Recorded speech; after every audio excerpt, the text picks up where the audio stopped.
अस्सलाम वालेकुम। उम्मीद है आप सब खैरियत से होंगे।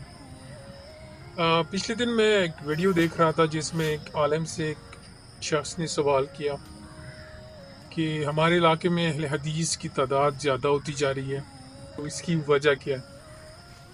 उस आलिम ने बहुत अच्छे से जवाबात दिए। उन्होंने कहा कि सवाल बहुत अच्छा है, लेकिन इसकी वजूहत ये हैं। पहली वजह उन्होंने ये बताई कि अहले हदीस जो है वो दलील से बात करते हैं। उनसे जो मसला पूछो, उनसे जो सवाल पूछो, वो कुरान और हदीस में से जो दलील है वो लेके देते हैं, वो हवाला देते हैं और दलील से बात करके आपको समझाते हैं। तो आजकल लोग सब ये मानते हैं, सबको यही ज़रूरत है कि वो उनको दलील चाहिए, दलील की ज़रूरत है। जो दलील वो देख लेते हैं कुरान और हदीस में, तो बस मानने के लिए बात हुई। उसमें ना मानने की कोई और बात हो ही नहीं सकती जब तक पूरा इल्म ना हो। फिर दूसरी बात उन्होंने ये बताई कि जो हमारे तबलीगी हजरात है, तो वो जो लोगों को तबलीग करके हाथ से पकड़ कर मस्जिद तक ले आते, फिर उनको उसके बाद का नहीं आता कि उनको कैसे समझाना है, कैसे इनको बताना है। उनके पास इतना इल्म नहीं होता कि उनको मुतासिर कर सके, मुतमईन कर ले।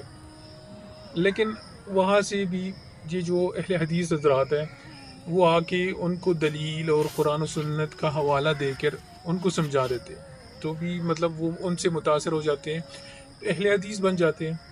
तीसरी बात ये है कि अहले हदीस हजरात जो है वो फिर फ़िरक़ावारियत जो है, मतलब जो बिदत है और शिरक है, उनसे पाक है, क्योंकि कुरान और सुन्नत उनकी चीज़ों की इजाज़त नहीं देता। जैसे कि कब्रों पे जाके उनसे दुआएं मांगना एक मिसाल है।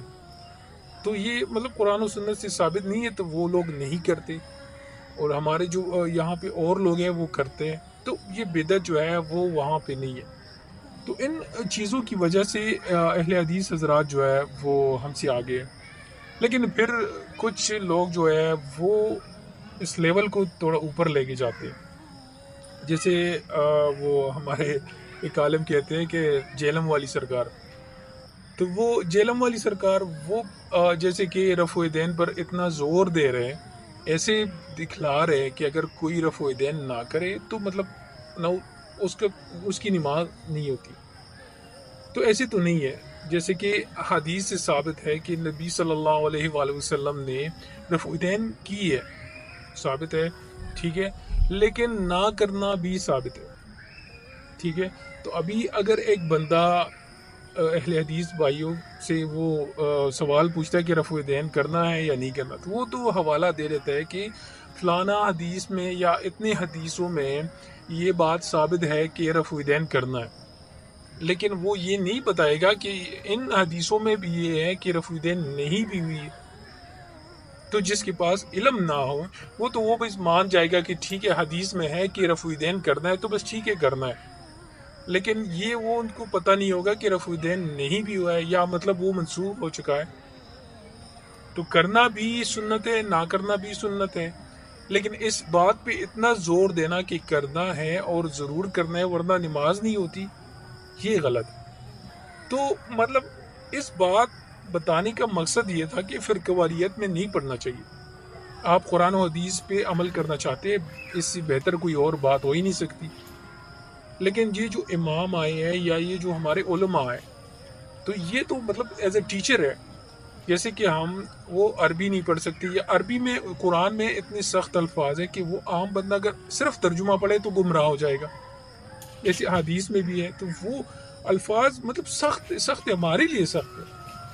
तो ये उलमा जो है या ये जो हमारे इमाम थे, जो मतलब उनका मकसद ये था कि हमें वो आसान करके देते, या ऐसी जो मसाइल है जो हमें समझ नहीं आती, तो उन्होंने आसान करके दी है। अभी हमने बाद में आके मसाइल और ज़्यादा बढ़ा दिए। अभी किसी इमाम ने ये नहीं बताया कि खबरों पे जाके उनसे दुआएं मांगो, ठीक है, ये बिदत तो हमने शुरू की है।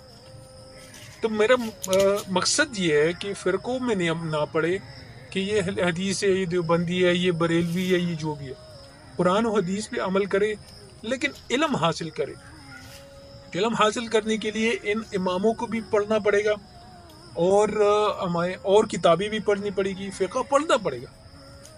پھر اس طرح سے ہمیں جو علم حاصل ہوگا، ہم نے یہ جو علماء کے پاس بیٹھنا ہے، ایک جو مسئلہ ہے وہ ہمیں سمجھ نہ آئے یا مجھے اس پہ شک ہو، تو یہ نہیں کہ وہ غلط ہے، بلکہ جائے کسی عالم سے پوچھے، اس پہ اس کا دل مطمئن نہ ہو دوسرے عالم کے پاس جائے، لیکن تب تک وہ مسئلہ نہ چھوڑے جب تک وہ مطمئن ہو جائے. لیکن ایک شخص کی بات پہ عمل کرنا کہ یہ حدیث میں ہے ایسے کرنا ہے، تو ایسے تو بہت سے مسئلے ہیں جو قرآن میں بھی ہے. وہ پہلے ایک حکم ہوتا تھا، پھر اللہ تعالیٰ اس کو چینج کر کے دوسرا حکم کر دیتا تھا. تو اس کا یہ مطلب تو نہیں ہے کہ نعوذ باللہ اللہ نے پہلے غلط فرمایا، لیکن یہ کہ وہ حکم بھی ہے اور یہ حکم بھی وہ تھا اور یہ ہے، وہ پہلے تھا، منسوخ ہو چکا ہے، یہ ابھی ہے. تو اس لیے ان چیزوں میں ایسے نہ پڑے کہ بندہ گمراہی پہ آ جائے. تو اس لیے بندہ فرقوں سے بالا تر ہو کے سوچے، اسلام کے بارے میں کام کرے، اور ایسا کام کرے کہ لوگوں کو صحیح راہ پہ لے آئے.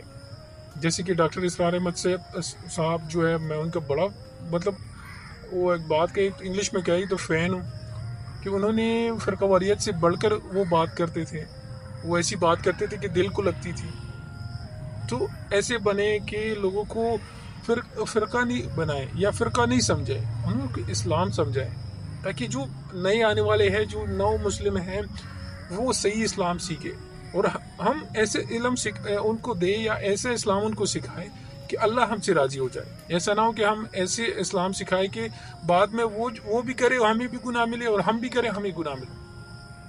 تو خدا کے لیے یہ اسلام کو صحیح سمجھے اور اچھے صحیح علماء کے پاس جائے، اپنا علم حاصل کرے، اور اسلام کو مطلب اپنی جو اسلام کے بارے میں جتنے سوالات ہیں وہ صحیح عالم سے کرے، تاکہ آپ کی صحیح